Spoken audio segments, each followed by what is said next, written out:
navigate the rubrics that we will use in this course. There are two rubrics that you'll want to get familiar with. The first one is for the journals, and the second one is for the assignments that accompany the SDAs. I'll discuss the SDAs later on. In this tutorial, we will focus on the rubric for the journal assignments. Journals are meant to help you think through a topic, study it out, and then put it in writing what you have learned. Let's take a look at that rubric now. The first section is where you demonstrate to me that you know how to apply the topic to yourself. This could be anything from sharing an experience where you failed because you didn't have the knowledge necessary, to how what you are learning can help you in the future, to sharing about a success that demonstrates how important the topic is. The second section addresses whether you focus on the topic by addressing the topic thoroughly. The best journal entries interweave this with the first section of application. Please note that in order to get the full 5 points, you need 3 solid references from the textbook and/or lectures. Please don't plagiarize. That means if you have 3 solid references, then they each should be cited.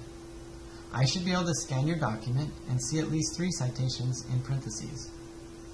Let me give you an example from a student in a prior semester.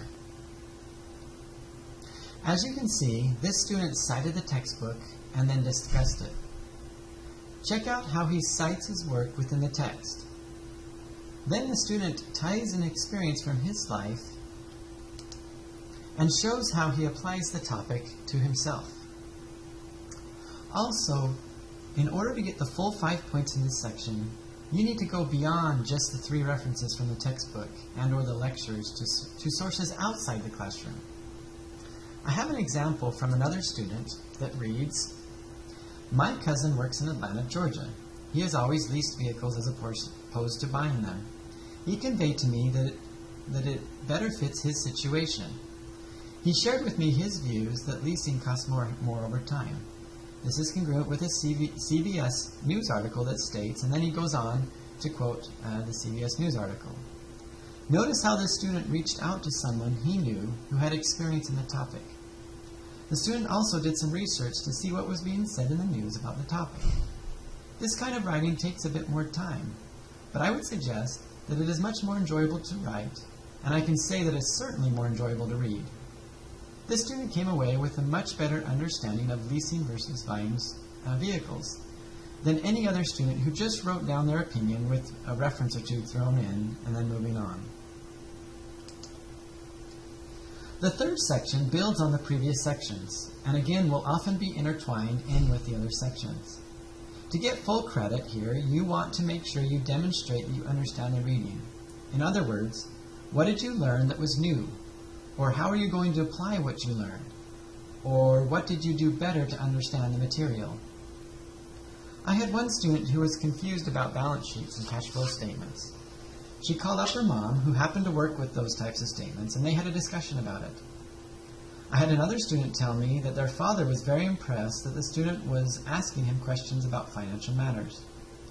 Please include these experiences in your journals. The fourth section addresses punctuation, grammar, and citations. Please proofread your document. Also make sure you're citing correctly. If you don't cite, you will lose points in this section and in the section titled Focus on the Topic mentioned previously.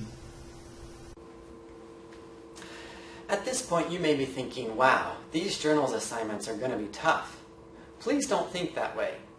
They should be enjoyable, not a pain. Please don't go on for pages and pages. On the other hand, don't throw a few sentences together at the last minute and expect a good grade.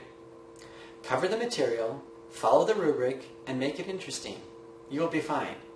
You'll come away having a much better experience. I want to share with you some feedback I received from past students.